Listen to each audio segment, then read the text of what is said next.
I take up the last chapters, which really are dealing with the idealistic outlook rather than any practical, methods or practical means to realize the unity. The basis is trying to work out in chapter 32, 33, and 34. Really speaking, he is trying to work out the certain ideals that are working and driving towards this unity of mankind. For instance, in chapter 32, he takes up this idea of internationalism.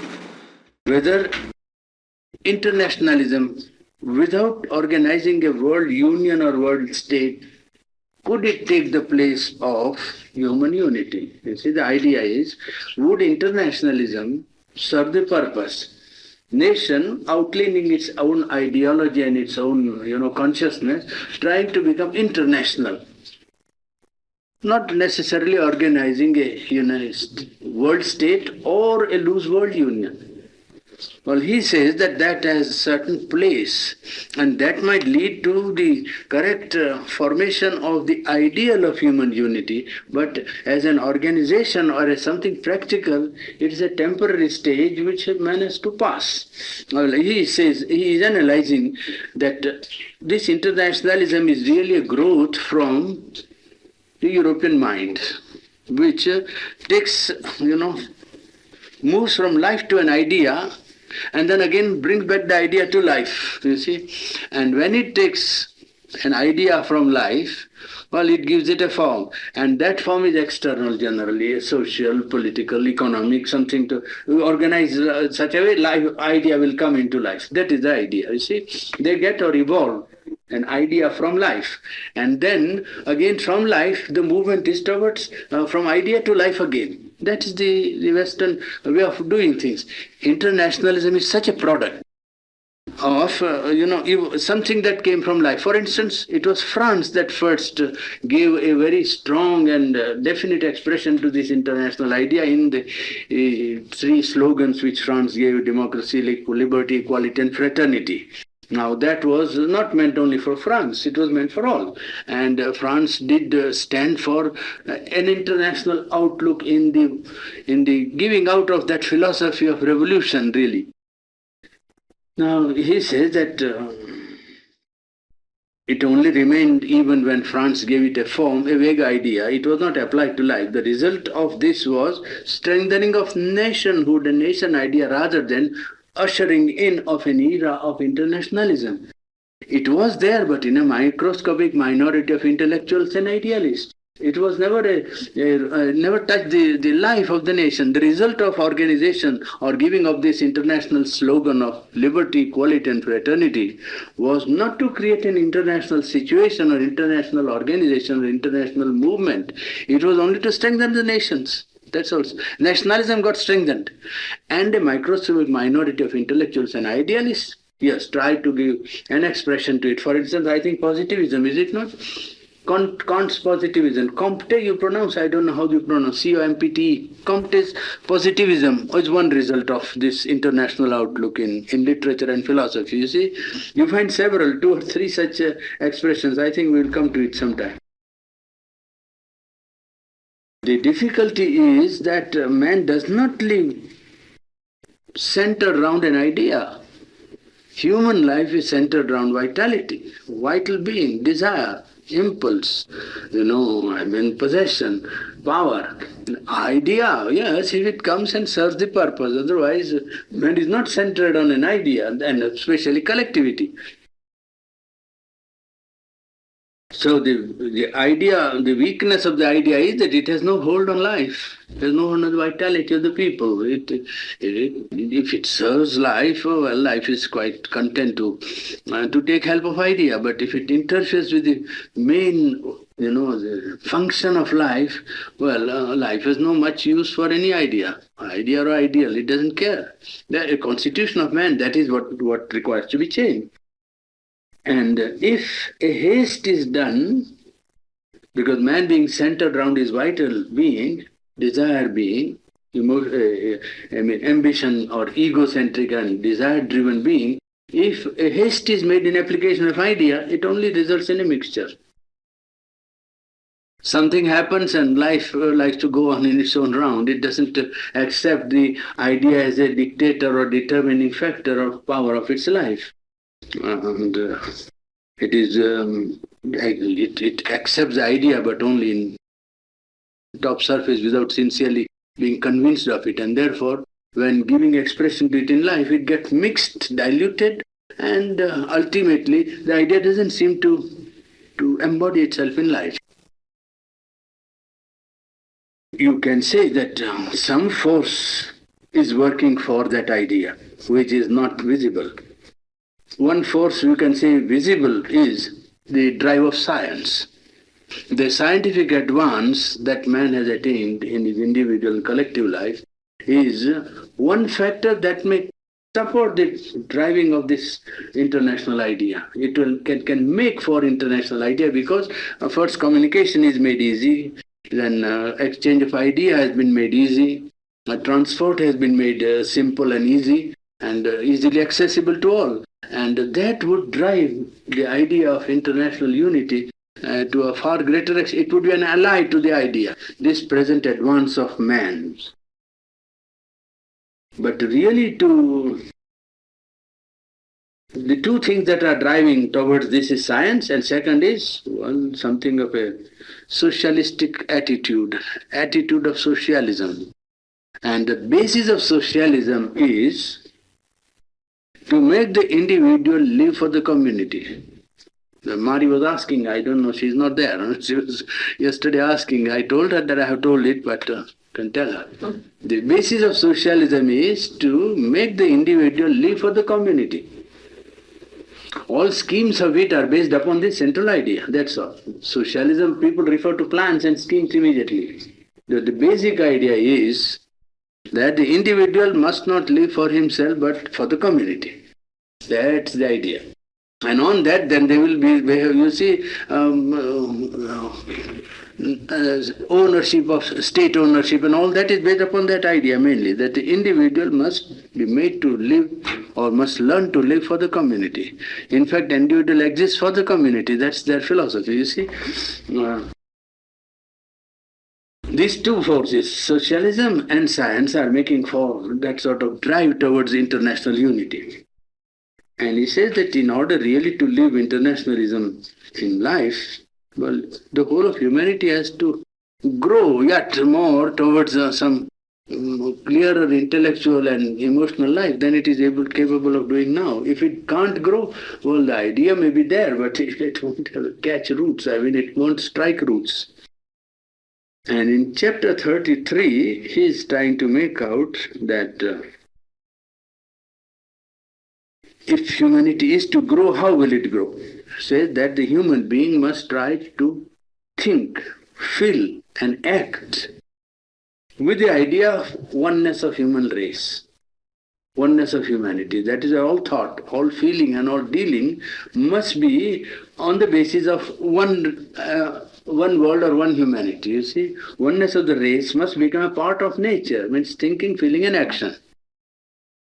And because internationalism is not a vital need now. A man can go on living without international unity. He is for it now because there is fear. I mean, it's not because he feels convinced of its necessity. Just as in the individual, moral values, spiritual values, or ethical values are secondary to his vital nature in its drive.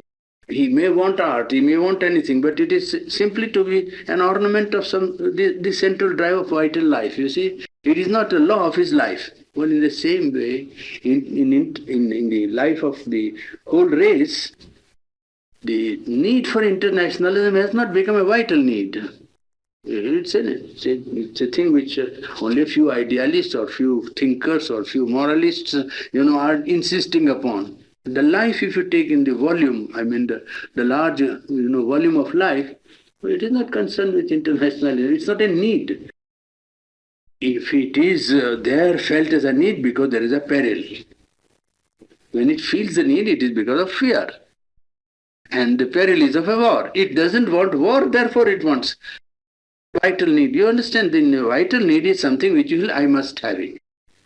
Now, if you say, no, I must not have this, therefore, something of it is necessary. It is in that respect that internationalism or human unity is being felt by a large, section of collective life today.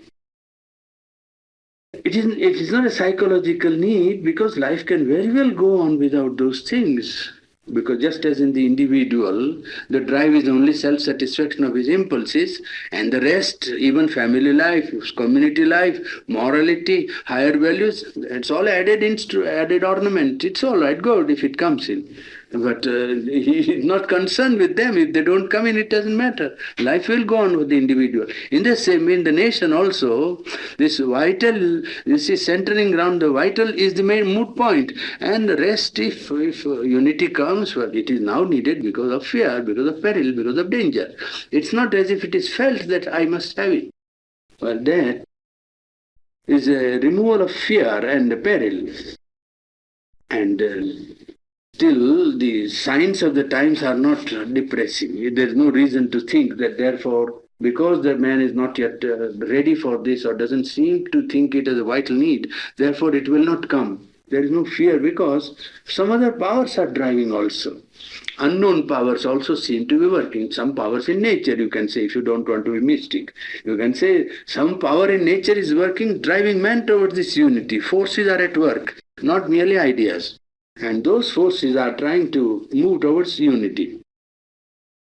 And the best, therefore, would be to create a sort of a rough body or a sort of an organization, formation, so to say, in which, if this idea wanted, can take birth. You see, the soul can ensoul itself or, embody itself in that body. So best would be to create a body.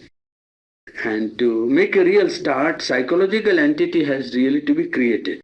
And just as a nation has got its own psychological entity, and it is now a permanently established entity, in the same way this unity of mankind must have a psychological entity. But it says before it is born, if a formation is given to it, then it could very well manage to embody itself into it and take birth and grow like a child.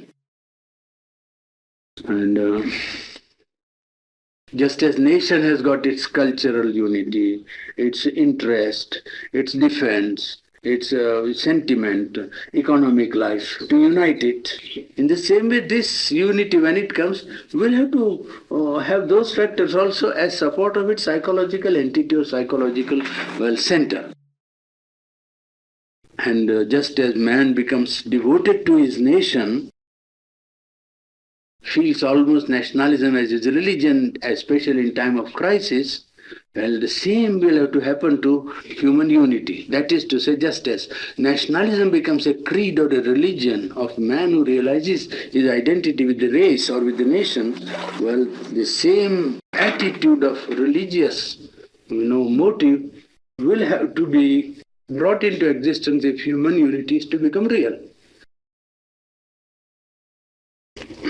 Because today, the religion of mankind is only intellect, in the minority also, intellectual. And I gave you the instance of positivism of Kant, you see, or humanitarianism in mankind, philanthropy. Now these three factors, if you study, the formation of positivism as a kind of philosophy where humanity is almost raised to, sort of a divinity. Humanity is the one to be worshipped. Now that positivism or humanitarianism, philanthropy, they are the expression in the life of this intellectual religion of mankind. But really to become successful, this religion of mankind must become deeper and a far greater truth to be realized than mere mind. It must go deeper than the mind. Yesterday I quoted you some passages about this need of this religion of mankind, isn't it? Yesterday I gave long quotation from Aurobindo, and one part of it remains here so that I may give you a complete exposition of what he means by the religion of humanity. Yesterday we had a portion, a quotation of 2 type pages, which gave a general conception of what would be the attitude of the man towards humanity. Humanity is a Godhead to be worshipped. That's how it began, is it not? Humanity is a Godhead to be worshipped. Then he says, freedom, equality and brotherhood are three Godheads of the soul. They cannot be really achieved through external machinery of society or by man so long as he lives only in the individual and communal ego. When the ego claims liberty, it arrives at competitive individualism. Competitive individualism. When it asserts equality, it arrives first at strife and then at an attempt to ignore the variations of nature. That's what socialism and communism try to do. You see, when it asserts equality, it arrives first at strife because people don't easily submit to equality. Then an attempt to ignore variations of nature, if you can become dictator, you see. And as she always, as a sole way of doing that successfully, it constructs an artificial and machine-made society.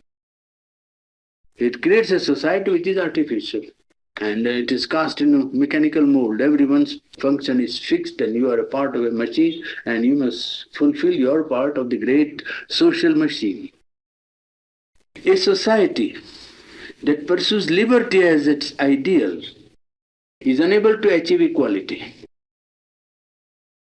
A society that aims at equality will be obliged to sacrifice liberty. This you find in actual working. If you study, you will see. These are great truths which are seen, and you will see if the working, this absolutely comes true. For ego to speak of fraternity is for it to speak of something contrary to its nature. All that it knows is association, ego. Association for the pursuit of common egoistic ends. Ego knows something, but it knows only association, not brotherhood. Association for the pursuit of common ends, and the utmost it can arrive at is a closer organization for equal distribution of labor, production, consumption, enjoyment. And have ticket for everyone having one ticket or two tickets for the weekend going to the cinema or the theatre. That's as far as it can take.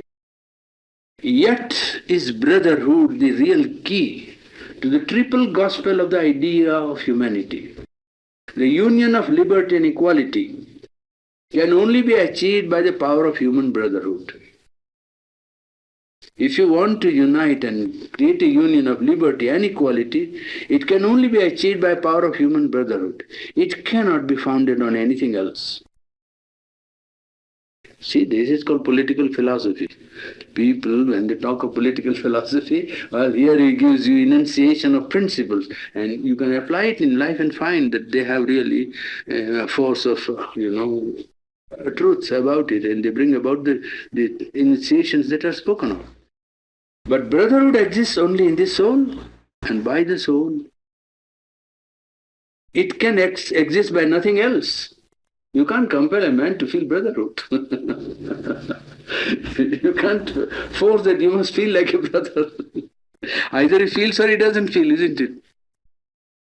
For this brotherhood is not a matter either of physical kinship, because two brothers born of the same parents quarrel very well and nicely. So he is pointing out the principle of what he understands as the ideal of brotherhood in mankind.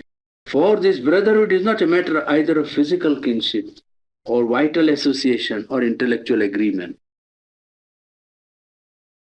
When the soul claims freedom, it is freedom of its self-development. The self-development of the divine in man, in all his being. That is what he wants when he asks freedom. Really, he has said only wants self-development and self-development of the divine. When it claims equality, well, what it is claiming is that freedom equally for all. Freedom for growth and freedom for evoking the divine in life for all. That is the meaning of equality. When it claims equality, what it is claiming is that freedom equally for all and the recognition of the same soul, the same Godhead in all human beings. That is what it is claiming. And when it strives for brotherhood, it is founding that equal freedom of self-development on a common aim, common life, a unity of mind and feeling, founded upon the recognition of this inner spiritual unity. For these three things are in fact the nature of the soul.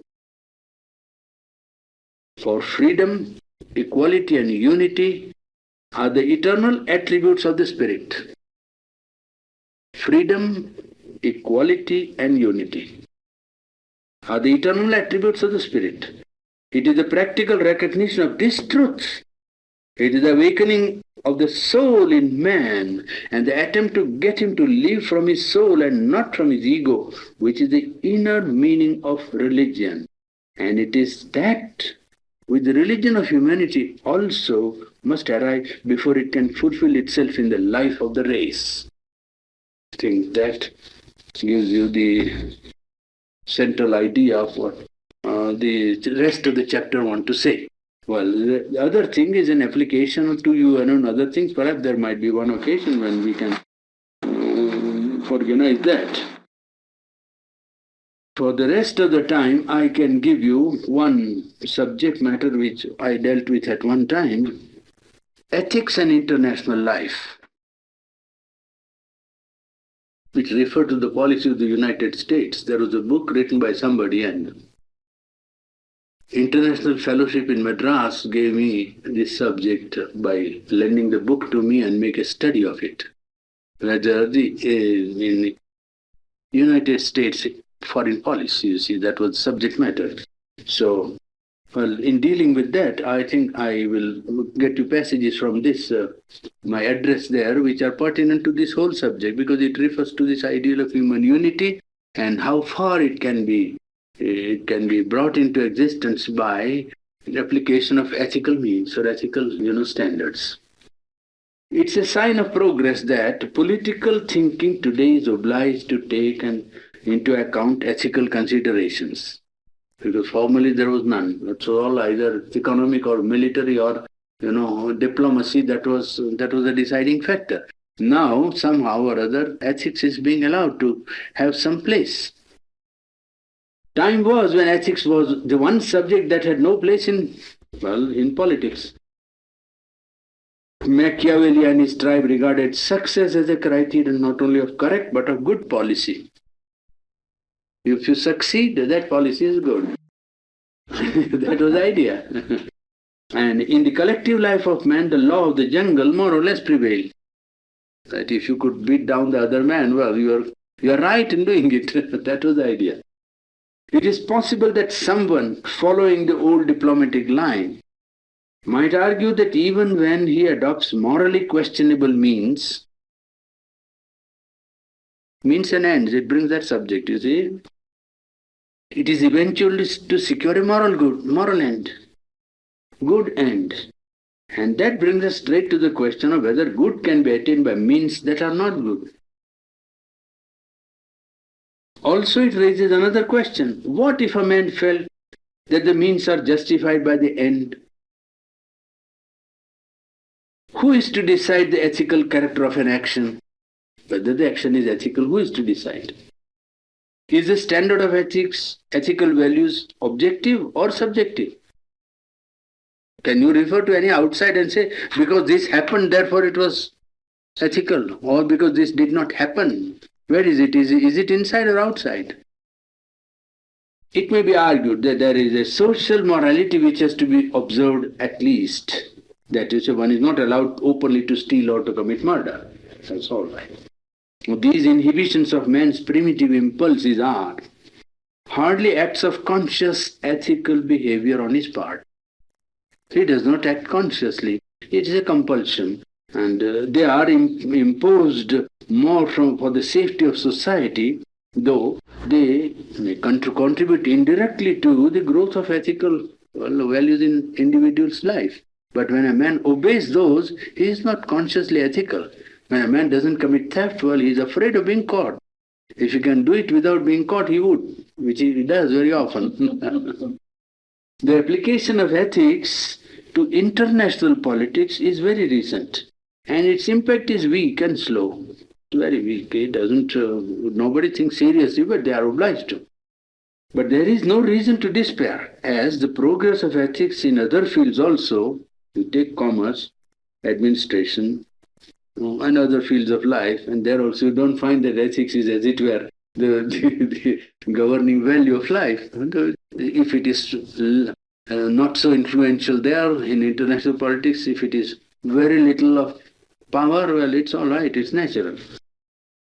This slow influence of ethics in face of great and pressing problems might tend to encourage a pessimistic outlook that problems are there pressing for immediate solution, and ethics has no power to dictate. For there in South Africa, you see the flouting not only all ethical principles, but throwing to winds all Christian belief, and maintains and even strengthens an unjust apartheid, is it not? Indeed. And against clear declaration of world opinion. Well, there are collectivities that appear to be diametrically opposite in their ethical basis and codes. Even now, NATO powers and Russia. The whole, yes, France and Algeria, Tibet and China, China and United States, China and Formosa, Egypt and Israel. You find that their code of thinking what is right and wrong seems to differ, you see. India and Pakistan, India and Portugal, not last but least Laos, you see. Now all calling for a speedy application of some universally accepted ethical value, ethical standard or principle. They all want where you can apply to all. Ernest Lefever's book, The Ethics of United States Foreign Policy, I am bringing it because we are in America. That's why I thought it was good to. I spoke about this in India, in the International Legal Fellowship in Madras. A branch of American organization is there in Madras. And he gave me this book and wanted me to speak something about this book. So, Ethics of United States Foreign Policy, with a foreword by Mr. Morgenthau. He has written a foreword. Makes a contribution to the literature on the subject. It tries to apply ethical principles of Judaic Christianity to the world situation in general and to the foreign policy of the United States in particular. Mr. Lefever's, Ernest Lefever, Ethics and United States Foreign Policy, that is a book. Now the author makes a distinction between what is morally desirable and politically possible. I'm quoting some phrases from him. He is making a distinction between legal sovereignty and political sovereignty. He shows that appeasement does not necessarily bring peace, which is true. And nor would peace always mean security, as in Hungary, is it not? There is peace, but one would say perhaps there is no security. The growth of ethics in international relations is necessarily slow because ethics depends upon the awakening of man's inner conscience. And yet ethics is not merely a system of behavior. Ethics is not merely a code of external conduct. It's a result of awakening of the conscience. There are numerous encouraging signs that permit us to take a little more optimistic view of the situation. The freedom of the individual, self-determination for nations, too, are now recognized international principles. This is now not under dispute anywhere. You may be anybody, but this too you have to grant, you see, and that is something very good.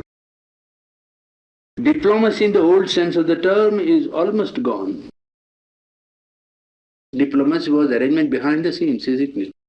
I mean, a profession of some principles outside and carrying out of interest behind and so on.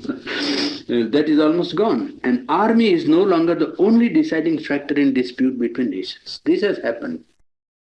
Army is not decisive factor today. Army is there, it counts, but it's not the only thing that counts. Many things have to count now. Almost everywhere, as Sherlock observed 40 years ago, I'm quoting, man is erect, active and alive. I'm quoting from his book. Knowledge is more general now than it ever was before. Mind is being used more and more, and a greater equalization between man has taken place than had ever taken place before. Plans are everywhere afoot that would promote equality of man. This is the optimistic side of the picture, you see. Certain facts of contemporary history, which are characteristic of the times, might be recounted here so as to support the optimistic view of international life. I have done it in another address also, perhaps. It is the universal fear of the atom bomb. One is likely to overlook these facts also, which are behind. Unity of mankind is becoming more and more effective in shaping world events. The British and the French and Israel had to withdraw their forces from the Suez Canal without fighting.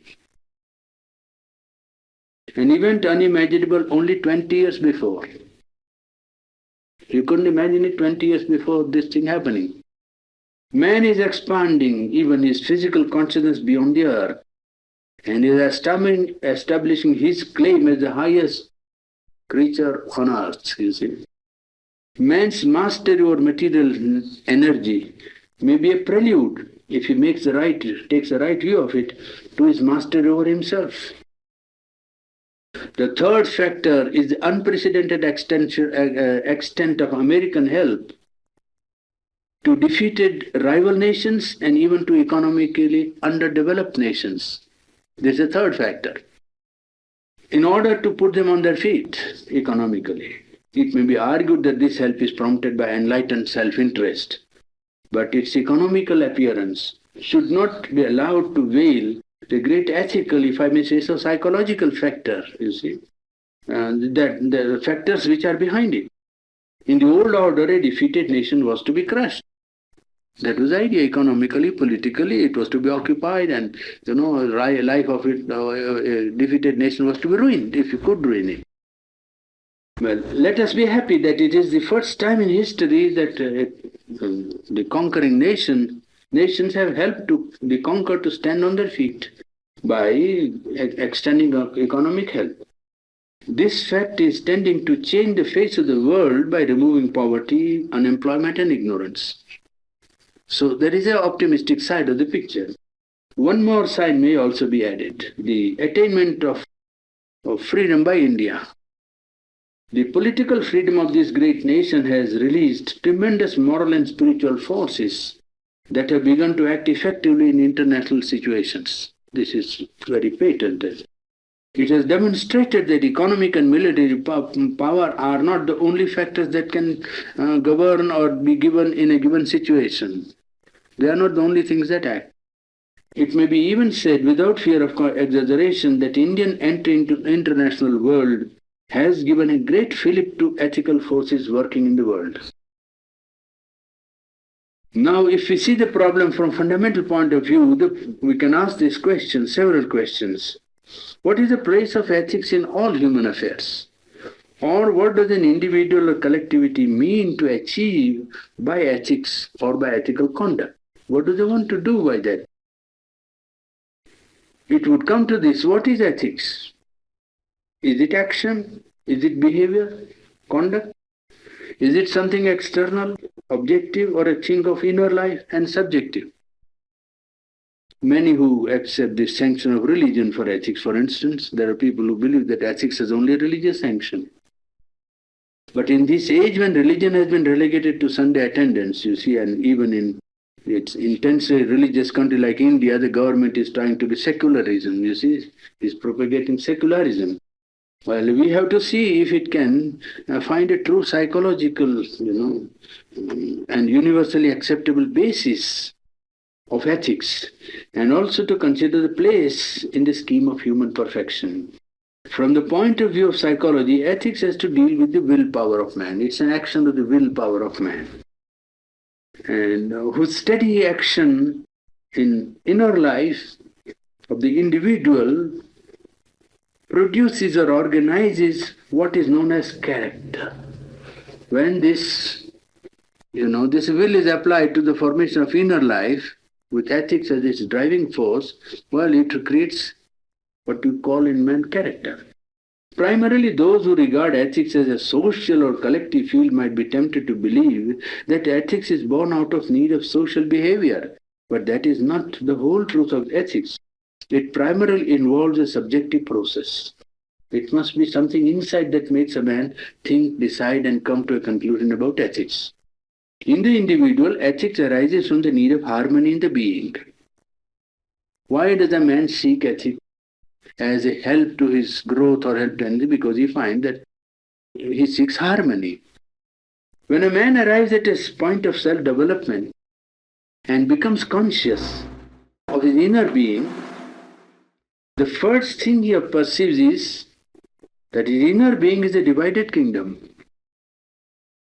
There is no harmony. His mind and his life forces are often at variance. His impulses, desires, and his intellectual ideas and ideals clash. His body is a drag to his mind. His aesthetic and ethical impulses demand contrary things. Aesthetic demands one thing, ethics demands another thing. So man is a divided kingdom. Ethics is born out of the seeking for an inner and outer harmony in oneself. In fact, ethics is a value.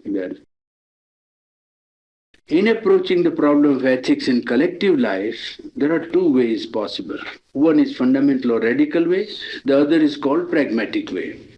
The fundamental way would be to organize or to create a collective life on some other basis than economic. That's a radical way. How will we apply ethics to life? The radical way is there. Change the basis. That's one way. The other possible bases are spiritual, ethical principles or intellectual idealism. Men who strive to reach common spiritual realization can found a collective life around the spirit, around the aim, or those who believe sincerely in a certain ethical principle like non-violence, or to each according to his need, from each according to his capacity. Well, they may form a group life around those are values. It would be a grievous loss to humanity if India gave up her spiritual cultural motive and blindly pursued and adopted the economy-centric outlook of collective life. Well, the radical way is this, to change the whole basis. The second alternative is to bring about an ethical change, however slow and gradual, in the present basis of collective life, by slowly increasing in the individual and in collective life the subjective element. You see, bring the subjectivity to the front. The element that recognizes and acts according to the dictates of the conscience within the individual. But as I said before, ours is an age dominated by practical reason, an age of scientific outlook, and our ethics also has come under the dominating influence of these practical reasons, whose important contribution is science, and it has been molding the economic life of the collectivity. This reason, whose true function is disinterested search for the truth, has today become servant of life. It is now being used to justify, support and satisfy life impulses, desires, needs and multiplication of devices for satisfying the impulses of man. At the highest, this reason can turn to the seeking of the truth for its own sake. But even at the highest, reason is only nature become conscious in man. It is consciousness turning upon itself to find its own truths and truth of the world. That is what reason comes to. Reason is nothing else but nature turning the mirror upon its own self. The reality which it seeks is infinite, while reason is adapted to a finite field for its operation. One may accede, it knows much. More is unknown to reason. The known keeps always, I think, a pace with the unknown. When it comes to deal with life, it subjects itself to what it studies.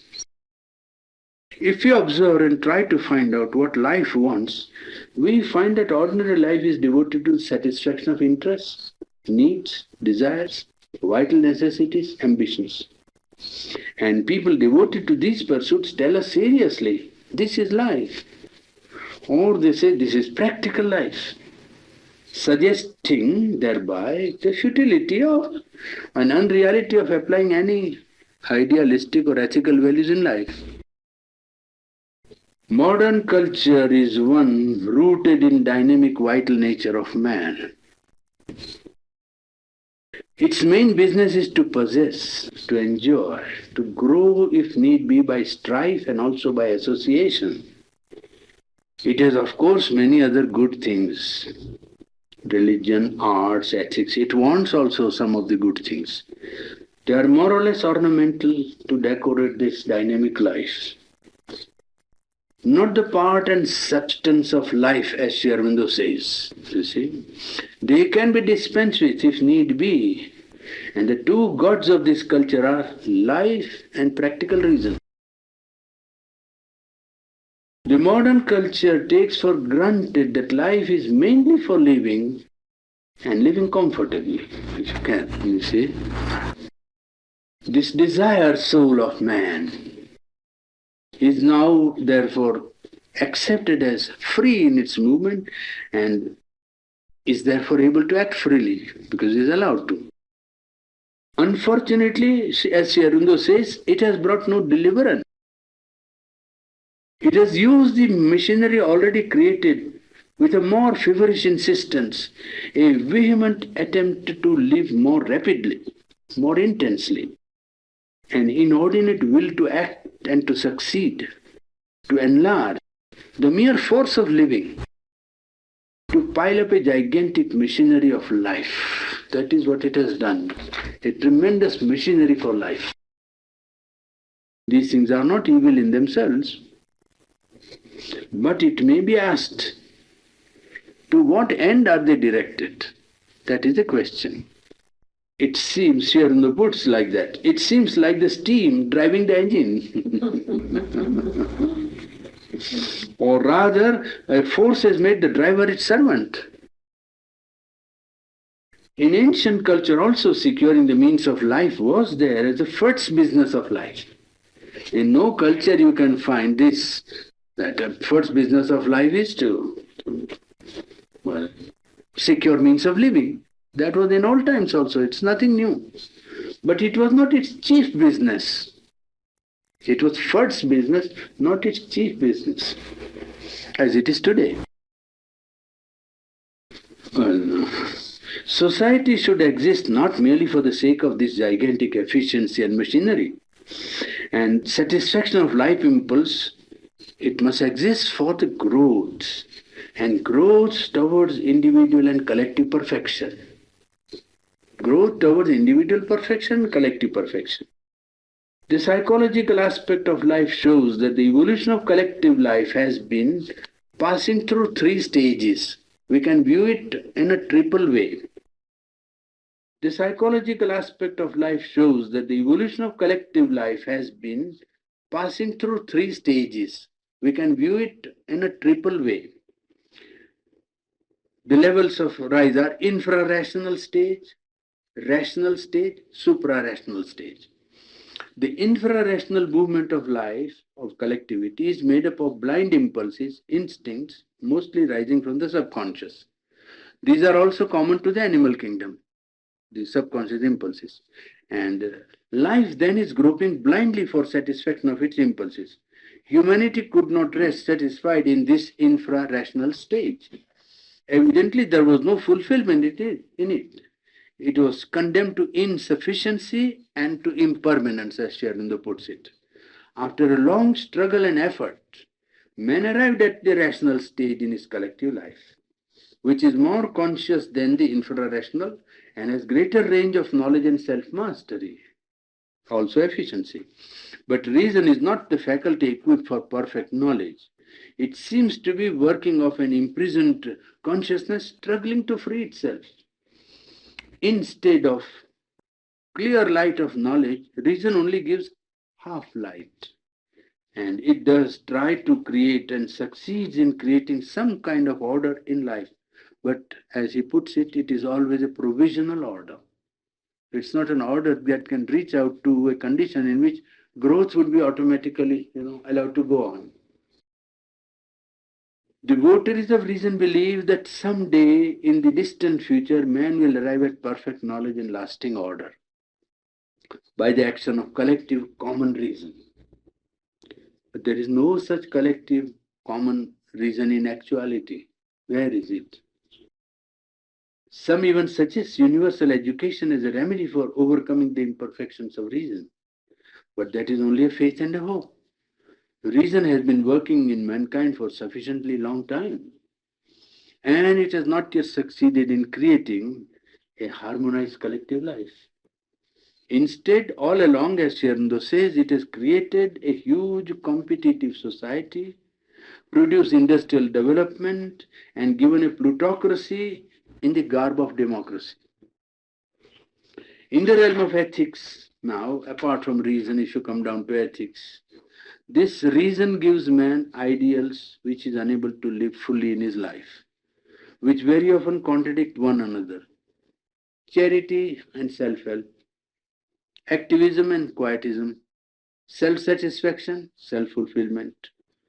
And the kind of conflict between various ideals culminating in the stalemate of which Arjuna speaks in the Gita, you see, well, seems to be the situation which reason trying to apply itself to settlement of ethical ideals seems to lead to.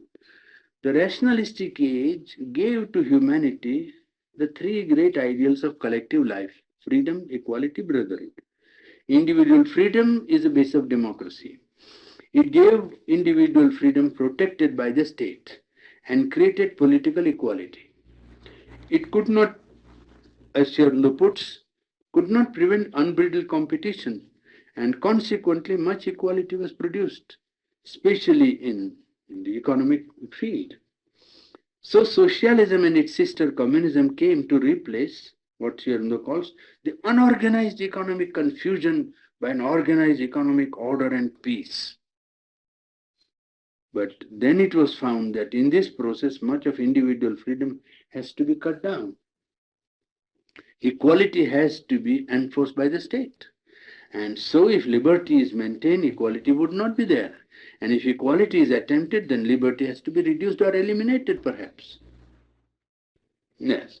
Only brotherhood remains, and that may be the ethical key to the solution of the problems. Just I read a passage which was pertinent. We have now to consider the supra-rational in life. Whether any supra-rational can be brought into active manifestation in human individual and collective life. There's some people always feel scared when you mention the supra-rational, because to them it smacks of savors of mysterious and unknown and the superstitious and something like that. It may be only another name for the unreal, and even if it exists, well, unknowable. When you bring in the supra-rational, that's their argument. But men come in contact with this supra-rational often enough in their life, particularly men who are a little cultured and developed. It is that which brings the impulse of self-giving, of service, attraction for the true, attraction for the good in man's life. There are in man's life infra-rational movements also, as there are in the animals. I mean, movements which are egoistic, ego-asserting and selfish and, egocentric. But also there are in man ego-exceeding and ego-enlarging instincts present and active. In all cultural activities of man, he often comes in contact with the supra-rational. Take poetry. At its height, poetry goes beyond the limits of reason. And man has known the supra-rational in his cultural activity. It touches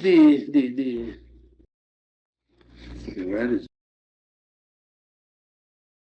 Put it out a little for some time. The plane of inspiration and revelation. Man knows the supra-rational in many fields of his cultural activity. he cannot rest, even as a collective being, in his rational consciousness and worldly economic efficiency. The call on man is not merely for efficiency, but for self-development and self-finding. And the rational is only the middle term between the infra-rational and the supra-rational. Therefore, the present is a transitional stage. This is so because man is in his essence is not merely mind. Man in his essence is not a mental consciousness, nor is he only life, the vital consciousness. He is essentially the spirit. Mind, life, and body are his instruments. And in the process of evolution on earth, he is moving from matter, the inconscience of matter, to the spirit, slowly increasing the expression of the subjective element in the process of growth. It is by increasing the action of the subjective element in his individual and collective life that man will be moving towards his perfection. Ethics is an important activity of man's subjective life. It is a movement of the dynamic will towards perfection, and it is an effort to mold action in harmony with an inner truth felt in the being. Man wants to attain the right in his behavior by ethics, and this right is attained when his behavior proceeds from a truth, realized or felt within his own self. Ethics results from an inner growth in which man is able to see and act independently of his self-regarding ego, independently of his impulses, independently of his desires, and other mental, ignorant, and half-conscious movements. This center of inner reference is called conscience by some people, which is not automatically active in all men. It has to be awakened, conscience, made free from mixtures of the movement of lower nature. And even in a man who is vigilant, there are chances of mistake in regard to the correct reading of the indications of conscience. It's a path, as the Upanishad says, like a razor's edge. This conscience is not mental in its nature, though it may make its influence felt in the mind. It may even give satisfaction to the seeking of truth by the mind. It is something absolute and self-existent, a living reality within oneself. It's the dynamic expression of the soul, this conscience. In order to manifest this inner reality in the collective life and also in the international field, a complete and a radical change in man's nature is needed. If it is to make itself effective in collective life permanently, then a change in central principle of collective life will have to be imperative. A collectivity will live not round and for the ego, but round its inmost soul, its inner spirit. No outer machinery can bring about this inner change in the individual and in the collectivity. In order that the inner guidance may be effective in the group life, the mass of humanity must attain a stage in which it lives more and more in the mind, in the mental consciousness. To manifest the perfection of the spirit in life is the goal of the individual and collective being. And when man advances sufficiently towards the spirit, he will find that the spirit, though multifarious and multitudinous in forms, is one, is divine in all. And the law of its working in life is love. Love based on that fundamental unity.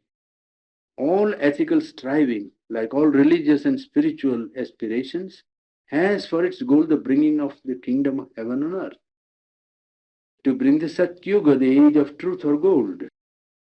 Observance and advance in ethics by individual and by men, acting in collective life according to the ethical conscience in the international life, will help to usher in this great golden age. In that, gives me one aspect of what I wanted to say.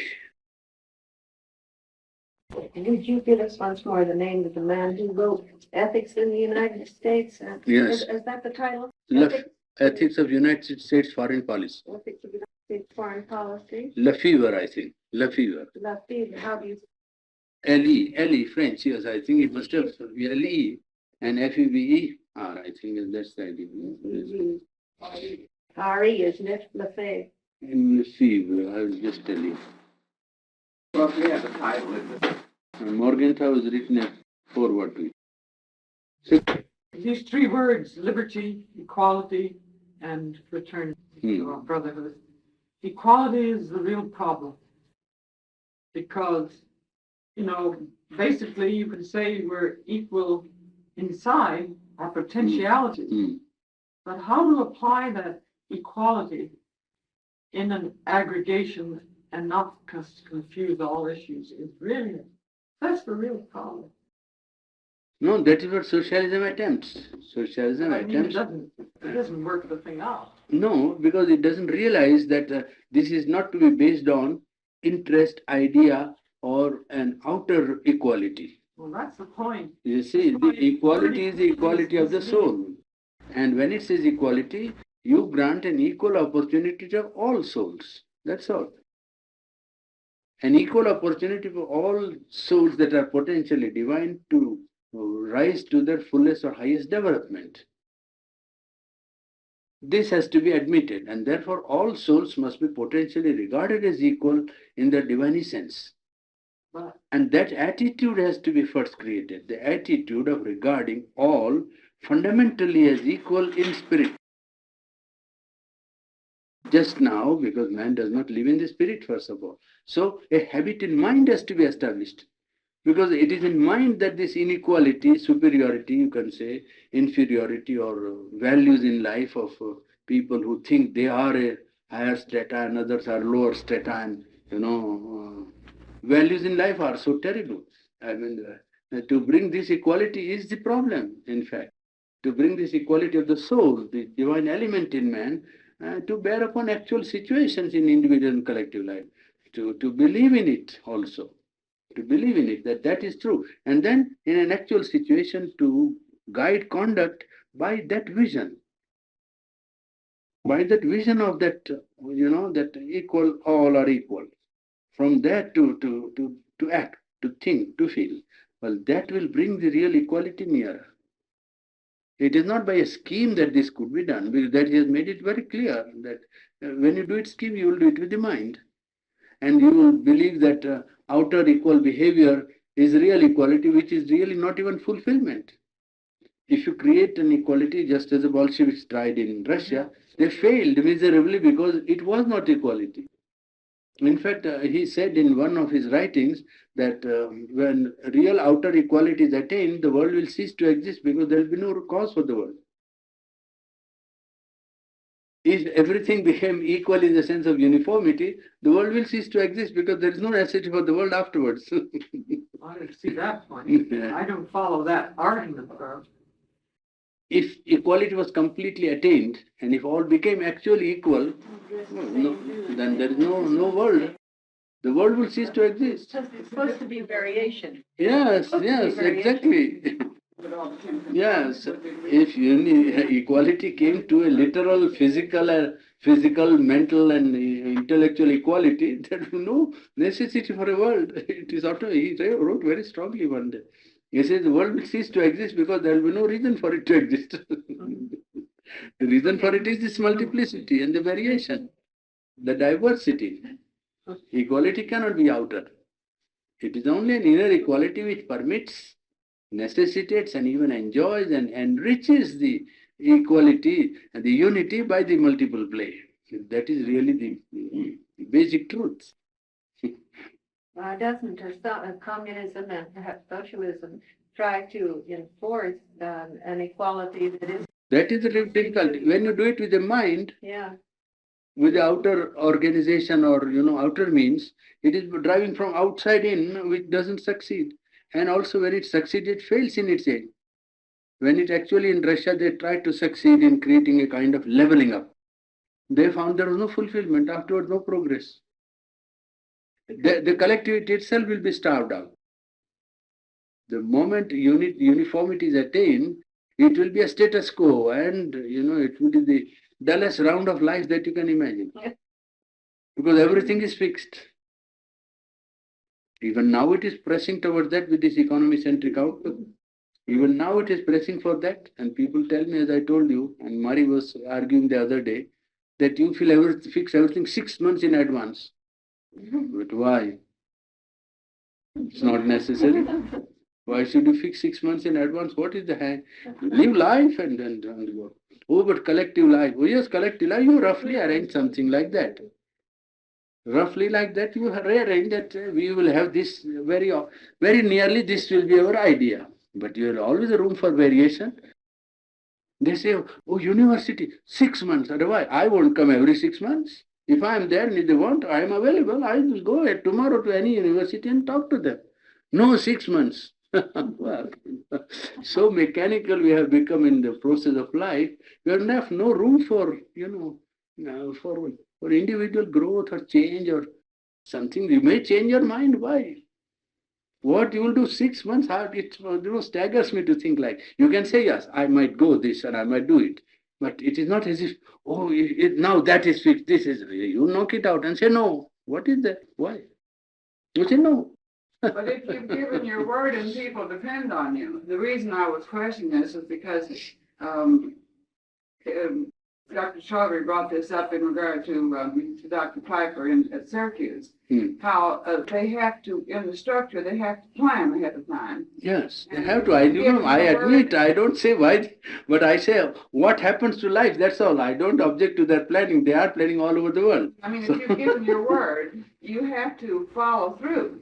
Yes, I hope so. You think twice before your word. You can't say, so in 6 months I may or I may not. If they're depending on it, you have to do it. This is ethics too, Yes, isn't it? quite right. But Indians don't keep that. Oh, I have not known. At least myself, I have never done that.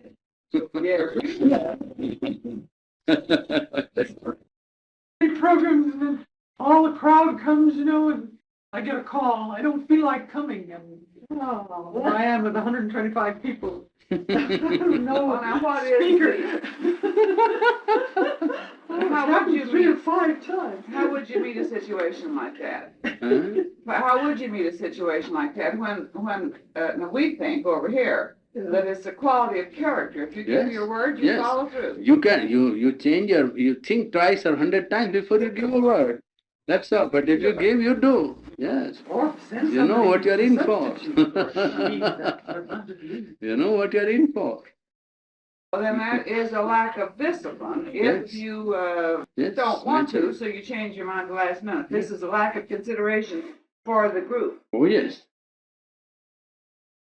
I had occasion to teach an Englishman manners. I mean, time, keeping the time. Keeping time. Well, Professor Leo Roth.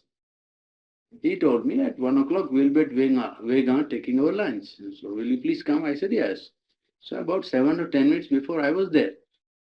And unfortunately, poor man, he was late. He couldn't come in time. I think there must be some reason. Anyway, he was late by 10 minutes or 12 minutes or something like that. And when he found that I was there already, oh, I was glad to meet you. I didn't expect you here. You would be so early. I said, I never miss my appointment even by a second. I had to tell him that. Not by a second. More than 110 appointments. Because you arrange your time in such a way as to leave margin even for some accident on the road. You see, because you never know. And you were being judged by many other Indians that had not kept their appointments. Exception to the rule. That's right. But India is changing in this respect. Yes. I think at least we noticed. Yes. I noticed a big difference since 1935, my first visit to India. No, now there is a greater.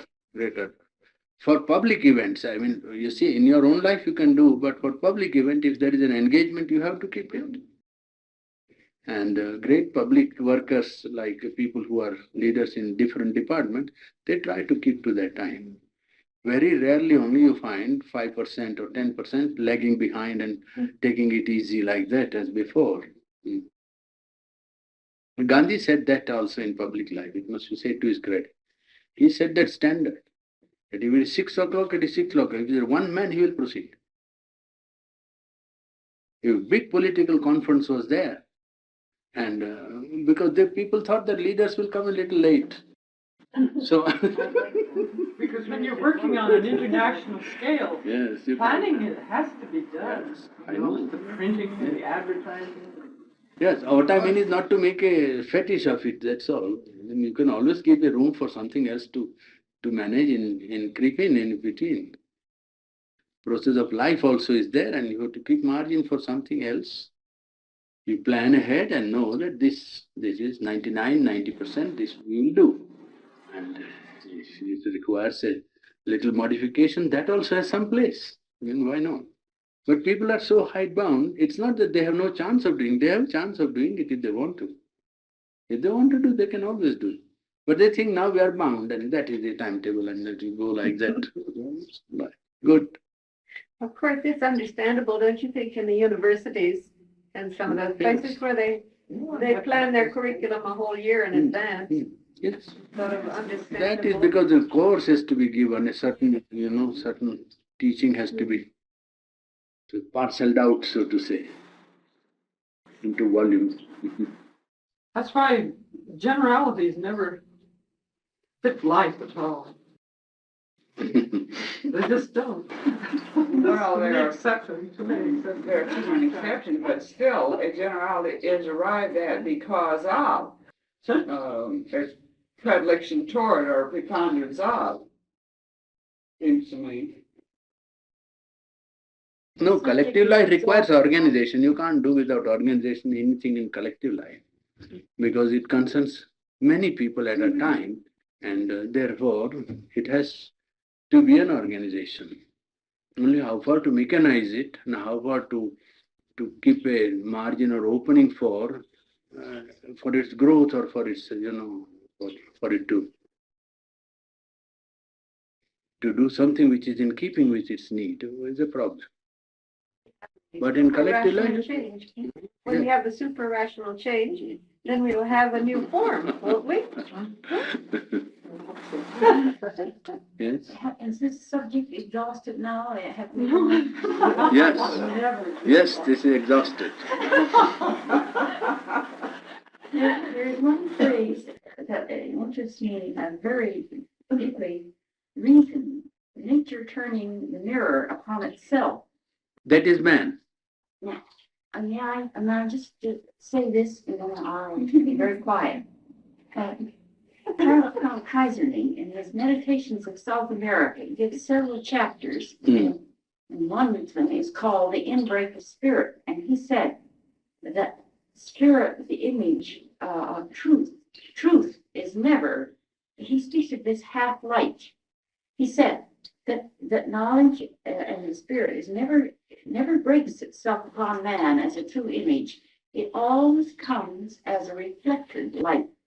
And then he traces this in a very philosophical order of vision, you see, that the inbreak of spirit into the mind and emotions of man, it is always distorted. It is never the true light. And he reasons this out until he comes to the inbreak of light of the spirit upon the organism of man in its various levels of consciousness. And all through, I have thought, I was just sort of waiting until something like this would turn up unconsciously and... Well, it is a psychic being that really he is speaking of, you see, really he is speaking of the psychic being. And Sherlock has indicated the process by which nature can go back to the leadership of the psychic being and bring the full light into it afterwards. That change is required. That is the transformation of nature. To leave its egocentric movement, to leave its individual desires or ideas, thoughts and impulses, and to seek the guidance of the spirit that is behind, the true individual. Then mind and emotional being and vital being will work perfectly and express that which they are meant to express, because these are instruments. They are not the initiative or essential parts of man. They are only instrumental, in their operation. They should be regarded as instruments. And therefore, when they get at the right source, the right source will be able to influence them and make them act correctly. Yes. So the breaking in is a process is left to man to withdraw and bring the full light also. That is the yogic process. The process is that you can withdraw from mind and go to and withdraw into the spirit. And when you withdraw into the psychic being, which is the true center of your individuality, well, whatever comes will be that which the spirit intends to manifest in intellectual or mental term or whatever it wants to express in mind. That is how it will work. All great, lights always have to do that. Now, some have done it with a purity which is remarkable. Some have done it with a mixture. You see, in some cases, the mixture has taken place also of their own, either individuality of their own times or the social conditions through which they received all these things. But the source is always available to man. In case of man like Sri Aurobindo, you find that it comes without the least deviation or deformation because he has worked out the channel in such a way that the individual man is not allowed to work in, which is to interfere. And therefore you find when you read books like Life Divine or whatever he has written, that it carries that the force of light with it.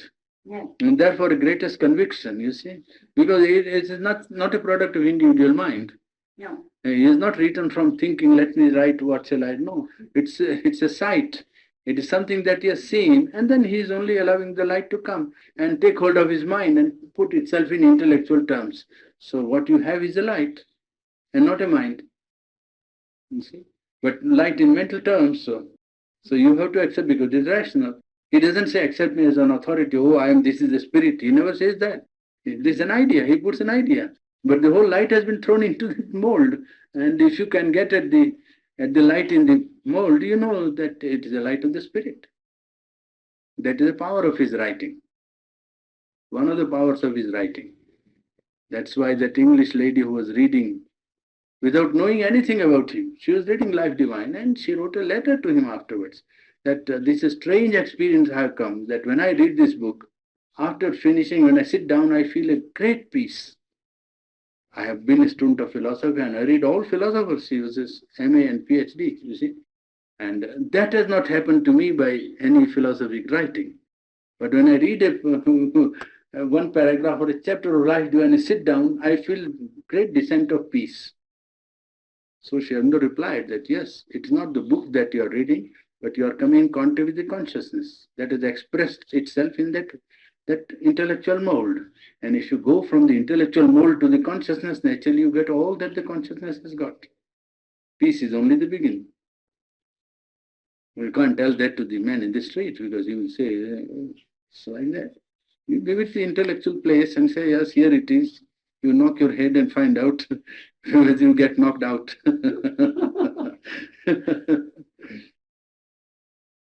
I just need to say this, that I think Count Hajar is the only, and I'm not a student of philosophy, I'm an uneducated person in many fields, but most people, but he's the only person I ever read who had the insight and intuition to realize that there's so much blindness in man that you can't have a sudden inbreak of spirit, or you have it just. Yes, that is to say, it will depend upon the individual. The only person I ever read. You see, it depends on the individual. This opening of the man's nature to the inner light is an individual, business work. You can't make it general. You can help it by creating an atmosphere. You can help other people also to self-awakening by creating an atmosphere. And that you can only create by doing it yourself. You cannot do it by saying. If you live the inner life, well, it will create conditions around you so that people around who want or have fitness to seek the inner life will seek it easily and better. An atmosphere you can create. You cannot give it to others by other means. It is only to be created here, and then people will get it, the awakening, because each one has the divine spark in him, and it is that which has to respond.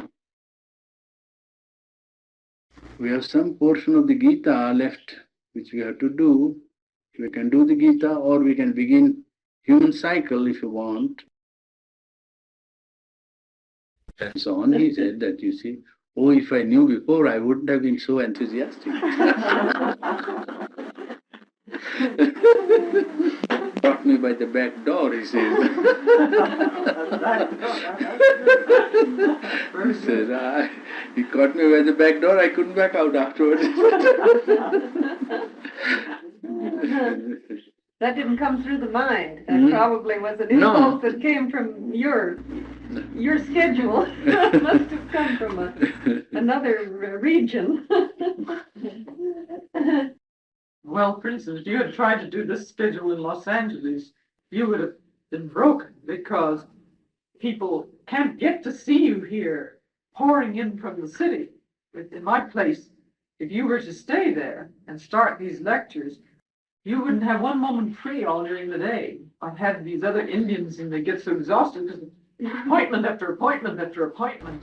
No, that was the You're kind of You can refuse that. That is all right. You're not bound to appointment. And the appointment can be on a certain day only. That you can manage.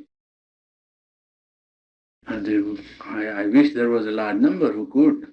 no, but there's so many calls in a big city. But many times, though, they're really not coming for help. They're coming to someone to listen to them. A lot of them, Yes, too. yes.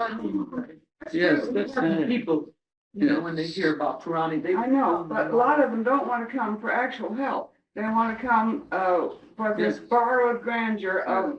Do you think that sometime you could have a movie projector and have movies where people could actually hear your voice and see you and have a soundtrack too? Do you suppose that would be possible? Even like television. I don't know yet. I had only one television talk at Albuquerque.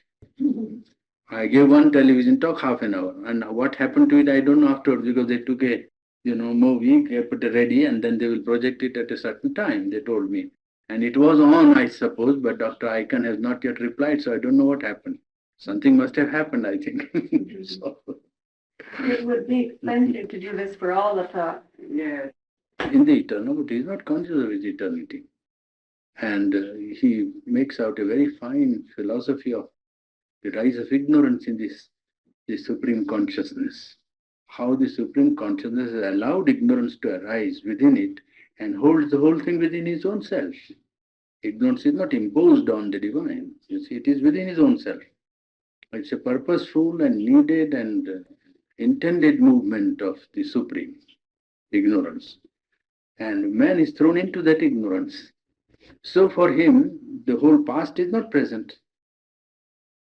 In fact, he suggests at one place in Life Divine that if the whole past were present, you would find very difficult to act. Yeah. Supposing the whole of the past, not of this life, but the whole life was present, Yeah, it would be. you would find it very difficult to make a selection and say, this I must do. So in one sense, his ignorance of his eternity in time, is good for him because it lends him an intensity to give a value and to make a decision as if the present point was the most important point, you see. And that brings his whole consciousness to bear upon that point of time. And birth is one point of time when he finds that he was, so to say, brought into the external consciousness, and the consciousness of the divided life, you see. So that is the only importance, and that has some value in this sense that in the present, man the eternal, what he decides is his contribution to time. You see.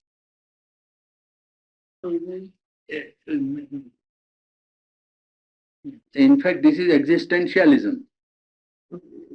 That's all they want to say, whatever their form. What they want to say is that which is acting now in the present is the eternal. Only the point is that man is not conscious that it is the eternal. Well, as he becomes more conscious of this, will he not put so much value on the birthday? He will understand the value of it in time from the point of view of eternity. And he will say what it means from the point of view of not outer life but inner life. What it is meant to signify is from the point of view of eternal. and what he has to put forth in a certain milieu, certain situation in mind or in life or in the world, you see. The time is like a flow, you see.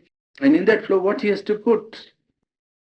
Well, he sees from eternity, not from an ignorant point of view where he doesn't know the past and the future, and then he does something, decides as if this is the last minute and he must put forth whatever he thinks is the most important thing, decision. Well, that is why man acts in ignorance. And for him, time movement is therefore important because of the limitations under which he is working, mental, vital, and physical limitations. And also consciousness, limitation of consciousness, in which he is not conscious of 3/4 of his being. But in a person like Aurobindo, or for Yes, the that message that you used yes, for 2,000 years, yes. it's simply by observing their birthday, you recognize anew their contribution that they Yes. put into this moment of time. Yes, not only that, they receive that moment of time is connected with that truth, Yes. which they represent. It's That moment of time re-emphasized. represents eternal recurrence of that possibility of connecting yourself with that truth which they have brought, vision of life or the truth of life, with which they have been associated. Well, their birthday brings cyclically the same movement again, a possibility of connection, because there is in the movement of time there is this cyclic recurrence. You see. That's why I want to be here so badly on his birthday this year. Breaking of birthdays, because the very fact that Aurobindo was born, the divine intent was there that this great work should be done. Yes, of course. And then this kind of a honor that freedom of India came on his birthday, because the purpose of his birthday is the freedom of India. Yes, it's the connection of the vision of truth which he has brought.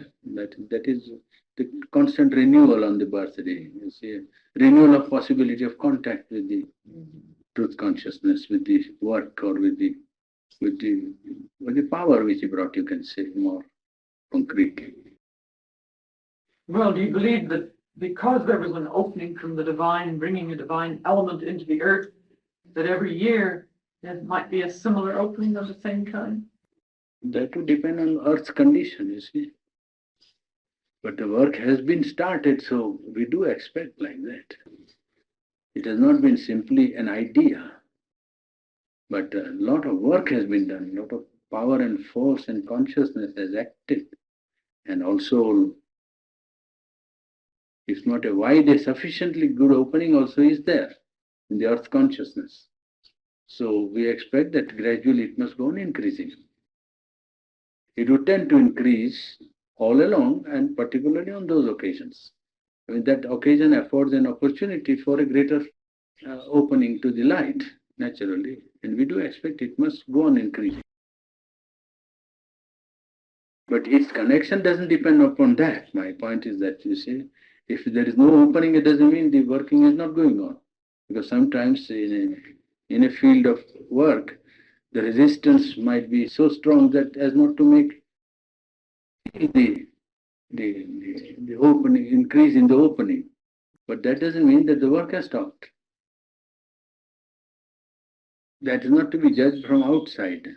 This is to be judged from how true the turning has taken place, how solid the basis has been established, how real has been the aspiration or opening. Because sometimes a thing runs into circulation in society as a fashion. I remember Gandhi's whole message percolating Indian society as a fashion only. I mean, you couldn't go to a meeting without a white cap, so you put on a white cap. You see? Now, that happens to any great thing. It's not. Gandhi didn't say anything about it, but it assumed a value somewhere in the top. Well, then everybody who didn't believe in it, didn't understand it, didn't want it, or didn't know what it was, but had to put it on almost out of some sense of compulsion, because he thought that if he doesn't do it, he will be out of fashion, almost, you see. So white cap, without any sense of what Gandhi stood for, what he mentioned, but white cap was the only thing he could take from Gandhi, you see. And then go in a meeting or a society where everybody says, oh, he also is putting on Gandhi cap, that's something. That was a change of value in one sense. That was even external change, indicated some change of value. But it didn't went very deep. I mean, it didn't go very deep. It was skin deep. They go home and put on all foreign clothes again, you see. White cap is for a certain type of meeting in certain circles, you see, where dinner is given by somebody, where leaders with Congress attitude are there, then they will go with white cap. If the government is giving a party, they will go with suit and everything. So like that. The yellow robes of India are the same thing. Yes, They don't mean yes, yes. anything. They could mean something, but They did mean, and they can in one in 100. They do mean even now, but it's all outer form. That's why Sri Aurobindo didn't put sannyas in as one of his items of the program, because he knew that it would become so externalized that anybody could imitate, and then nothing of the substance would be there. Whereas here he says that you have to renounce, but renounce from inside, which is greater and difficult work to do. Several times you mentioned today, you said energy and force. Do you have any definitions that would be meaningful, or is energy and force a flexible thing? It's depending on how it's used. Well, you can say there is some distinction, but you can't apply force without energy, for instance. Energy is supposed to be impersonal, while a force is behind force. There may be either an entity or an elemental being or somebody. Oh, Force is owned by somebody, you see, used by somebody. Energy may be impersonal and operative on its own, so to say, in a universal or impersonal way. But no force can be used without energy. If you use force, there must be energy. well, I was thinking, of course, I asked this electronic engineer one time about force and energy in mechanical terms, trying to get the pure impersonal use of the terms. He ended up in complete confusion, so I just asked that again. I wondered, that's why I questioned if force always has an entity behind it. Yeah, that's what we expect generally, force. And somebody who uses the force. But energy might be operative on its own, self-existent or universal or impersonal. That also is a concept, but not true. You see, whereas behind energy there is an entity, but people don't notice it and don't see it, and therefore say it is impersonal and universal and so on.